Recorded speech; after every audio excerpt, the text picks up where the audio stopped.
No cheery hello again this time, folks. What we're discussing today is deadly serious and extremely fraught, and I'd be lying if I said I wasn't uneasy, but it needs to be said, so I can only hope I do so respectfully and accurately.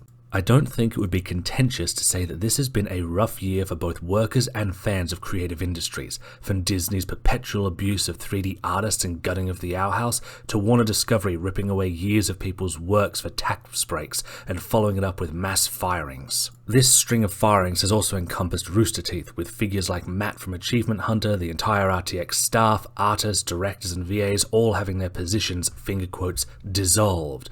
This has been accompanied by the voice of May, Shion, and all-around awesome Twitch streamer Kdin Jenzen publishing my final words on Rooster Teeth and just some of my experiences there. I will link the post in the summary, but in brief, unpaid contract work throughout 2013. Use of the F-slur as a nickname on camera, leading it to being spread into the fandom. This was reported to HR, but nothing was done. 2013's Christmas bonus was $100. Longtime members disapproved of said bonus. 14-hour work days. Rush orders for the same or next day videos.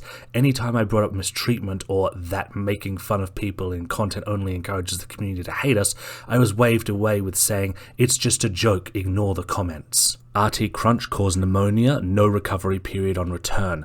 Crunched harder, physically isolated, people in the company forgot I worked there. RT never fulfilled their promotion deals, 15-hour work days. 2016 came out as trans, transphobic harassment started. Acting manager lied to the community and harassed me. HR enabled them. Founding fathers said, too nice to work at Rooster Teeth and to just quit and find somewhere else to work. RT did not properly support medical insurance coverage. 2020 position of producer/director ended, along with only being paid $40K. The next lowest person was $70K. 2019, forced to move to LA or get laid off. Never paid moving costs. COVID forced remote jobs, thus saving my job. RT increases crunch during COVID after claiming they were working against crunch. 2021 anniversary stream event has life-saving surgery. Majority work stolen by co-worker and blamed production failure on me during medical leave. BRG, created to help with representation issues, mid-2021 said, "We've done enough for the queer community. Pride stream event still mostly hosts cis-het talents.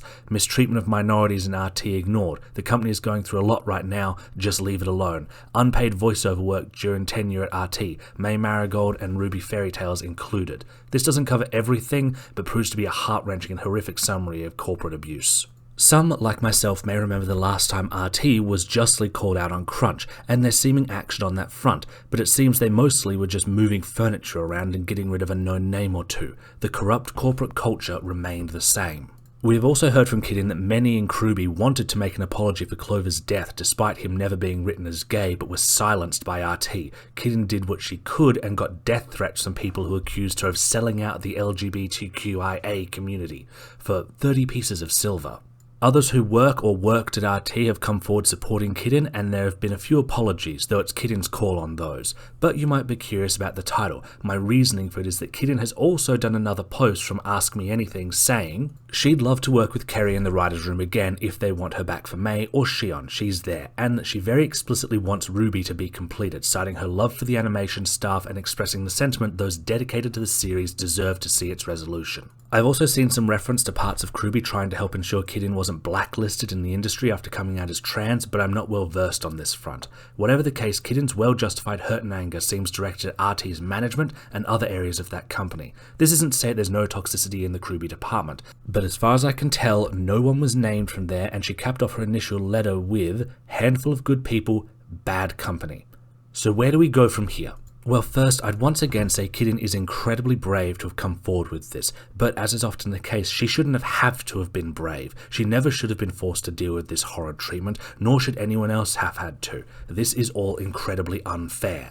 Beyond that, it is tricky. Unlike Helena Taylor, where she explicitly asked fans to boycott Bayonetta 3 due to its staggering underpay she was stiffed with, as far as I am well aware, no one currently or formally tied to CRWBY are calling for a boycott. This doesn't mean don't cancel your first subscriptions if you feel you have to, of course. I merely look at this from the perspective of a labour and strike organisers, who tend to feel that boycotts are only effective when called by the staff, but that's not for primarily digital productions.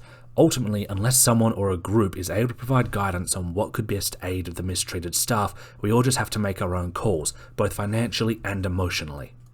In an ideal world, RT and their parent companies could be forced to fix everything they have broken, repay those they have harmed, and the company would become employee-owned or at least beholden to a strong union.